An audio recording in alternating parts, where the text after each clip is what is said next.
అందరికీ నమస్తే అండి. ఇప్పుడు మనం హిందీలో 6, 7, 8 తరగతులకు పనికొచ్చేటువంటి ఒక గ్రామర్ పాయింట్ వ్యాకరణాంశ్ ఏంటి వ్యాకరణాంశ్ గురించి మనం తెలుసుకుందాం. దీనిలో చేతితో చూపించకూడదు కదా, సహి వర్తని ఇది మెయిన్. ఇది సహి వర్తని వాలే. వర్తని అంటే రాయడం సరిగా రాయడం, కరెక్ట్గా రాయడం. అంటే ఒత్తులు, పొల్లులు, గుణింతాలు, దీర్ఘాలు ఇవన్నీ తప్పులు రాస్తుంటారు కదా, అలా కాకుండా రాయడం, ఒత్తులు ఇచ్చే దగ్గర కానీ పొల్లులు, దీర్ఘాలు అన్నీ కూడా సరిగా ఉన్నదాన్ని వర్తని అంటాం. ఒక్కోసారి సరిగా లేని దాన్ని ఏమన్నాడు, సహి వర్తని అన్నాడు. సరిగా ఉన్నదాన్ని వాళ్ళే శబ్ద పాయి గోళ బనాయి, సున్నా చుట్టండి అని. ఇప్పుడు సహి వర్తని వాళ్ళే అంటే ఇక్కడ ఫస్ట్ చూద్దాం.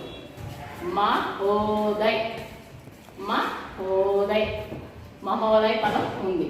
ఇక్కడ చూడండి మహాదయ, మనకి ఎక్కడ మహాదయ అనే పదం తగలదు. దీన్ని ఏమో చదువుతాం మహోదయ్.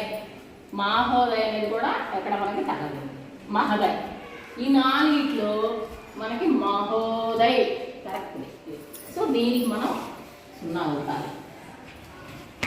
తర్వాత సెకండ్ వన్ పాఠశాల.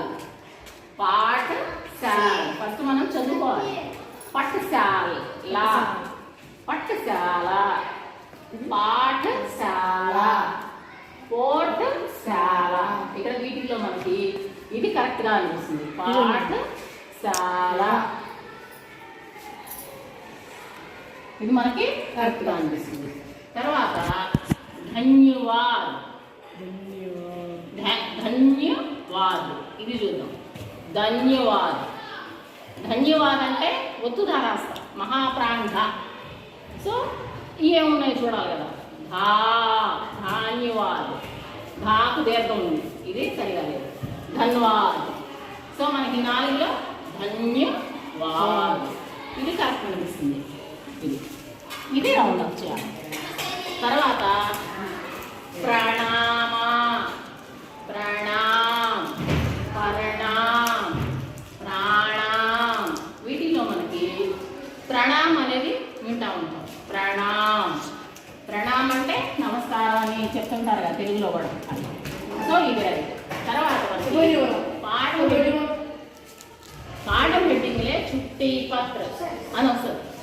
చుట్టి నా కింద కావద్దు, దీన్ని చూట్టి అంటాం. ఇది చుట్టి, ఇది చుటి. సో ఇది రైట్. తర్వాత కుప, కుప్ ఇది కృప్, కృప, కూప. కృపాకరే అని చుట్టి పత్రలో వస్తూ ఉంటుంది కదా, ఇది రైట్. అంటే మొత్తం మీద మనం తెలుసుకోవాల్సింది ఏంటంటే, ఇట్లా ఇచ్చిన దాంట్లో సహి వర్తని వాలే శబ్ద పర్ గోళా బనాయి అని మనకి ఒక కాలం ఇస్తే, ఇందులో మనం ఏం చేయాలంటే రైట్ అయిన పదానికి 4లో 3 రాంగ్ ఉంటాయి, 3 తప్పు ఉంటాయి. అది వదిలేసి ఏదైతే సహి అన్నట్టుగా కరెక్ట్ అయిన దాన్ని మనం చదివితేనే తెలిసింది. ఆ పదం ఎలాగనేది మనం గుణితాలు, పొల్లులు కలుపుకొని చదివితేనే కరెక్ట్గా తెలిసింది. వాటిల్లో రైట్ అయిన దానికి మాత్రం సున్నా చుట్టాలి, మిగిలినవి వదిలేయాలి. కొంతమంది ఎగ్జామ్స్లో ఏం చేస్తున్నారంటే ఒకేసారి 2-3టికి సున్నా చూడడం, చదవకుండా ఇష్టం వచ్చిన దానికి సున్నా చూడడం, అట్లా చేసి బాగా ఈజీ అయి తెలిసిన పదాలు కూడా మార్కులు పోగొట్టుకుంటున్నారు. అలా లేకుండా ఫస్ట్ అన్ని పదాలు సరిగా చదవండి. 4ట్లో ఏది రైట్ ఉందో ఒక్కదానికే, ఒక్క లైన్లో ఒక్కదానికి మాత్రమే సున్నా చూడాలి. అర్థమైందా?